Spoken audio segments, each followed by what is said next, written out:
Pedagogical responses to the humanitarian crisis on the border. Clinical work in Artesia, New Mexico.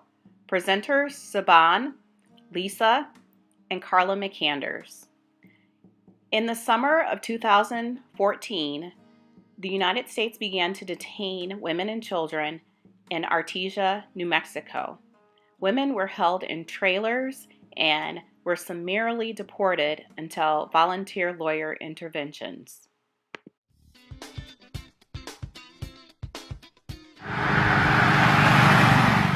President Obama's repatriation policy is in full effect in the small town of Artesia, New Mexico, home to a detention center with cribs that holds more than 600 Central American women and children. Artesia is in the middle of the desert.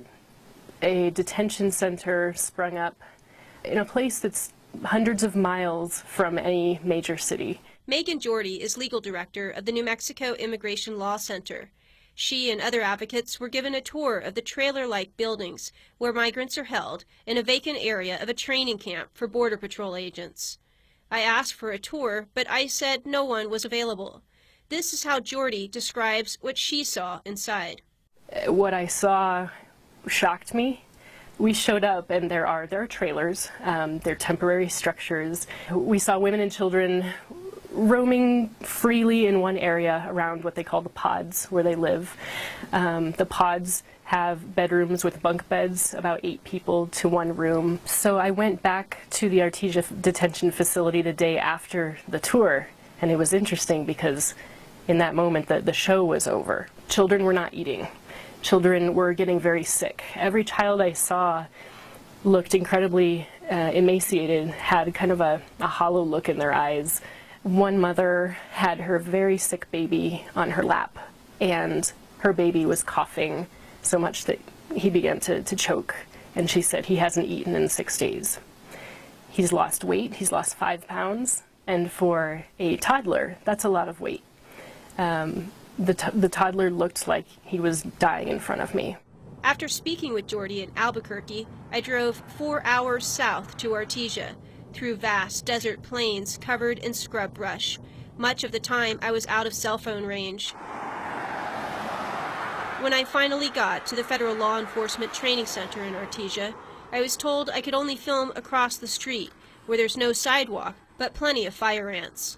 The detention area was behind a high fence covered in vinyl and hard to see. It neighbors a quiet field, and at one point I thought I could hear children speaking in Spanish.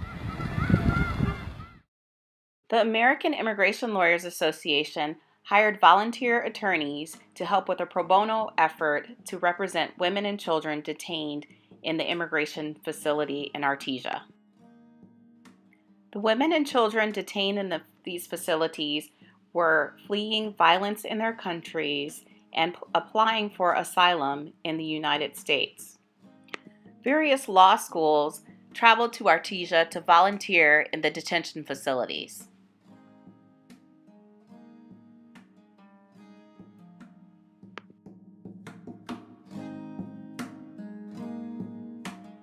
Students were engaged in intake interviews, credible fear interviews, bond hearings, preparation of asylum applications, master calendar hearings, and also preparing clients for bond hearing testimony and drafting motions and briefs. Their mothers, and now there are 2 DU students offering legal help to detained immigrant families for free. As 9 News education reporter Nelson Garcia shows us, this is a learning and life experience. This place is full of kids.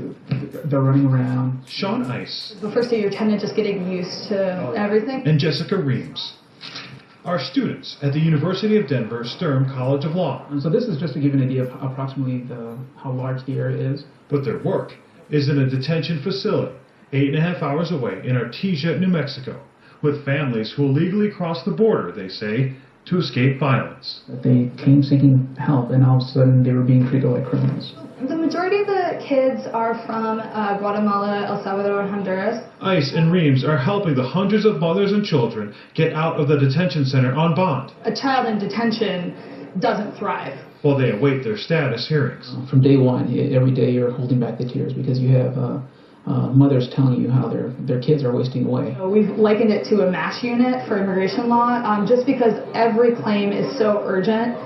Because they don't have the money or the ability to get an attorney, they shouldn't be denied access to justice. I think that everyone that goes down there has their breaking point, and it's really hard work, but at the end of the day, you are making small changes. Making a real difference as students. For Education Nation, Nelson Garcia, 9 News. Being able to work with the individuals, the women and the children, allowed me to see, what the immigration system is really like. It was a reality check for me. Being in the immigration clinic and working local with clients is one thing, but being able to see what's happening on a national front was was on a whole different level. Through my opportunity to volunteer over fall break, I learned that it is a difficult process for people when they are apprehended at the border. It's difficult just knowing that they don't have a voice, knowing that they do rely on volunteers to help them get through this process. Many of them don't have resources, they don't have access to attorneys, and they themselves are stuck in a detention facility until they have this chance to bond out or be returned to their country.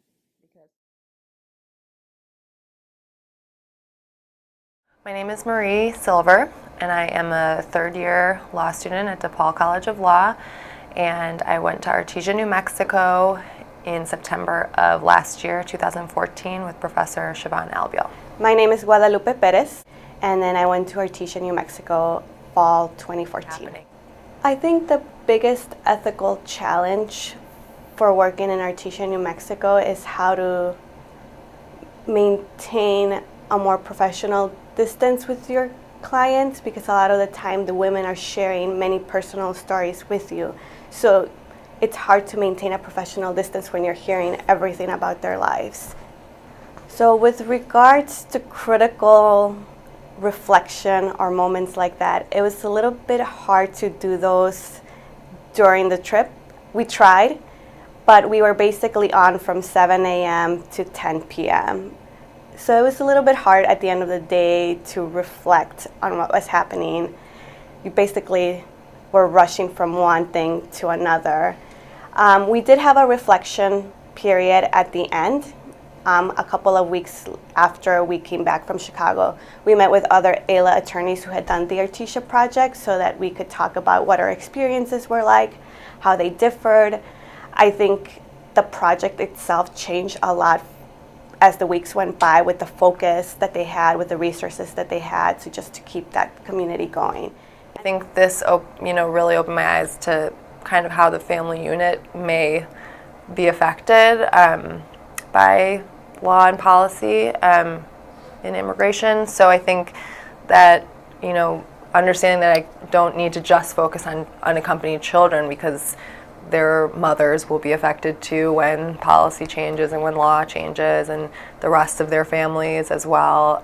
So I think it clarified that I want to be able to do all things that will affect the family as a lawyer, so that I'm able to help the whole entire family stay together and be safe. These are just some responses of law professors who responded to surveys about their clinical work in Artesia.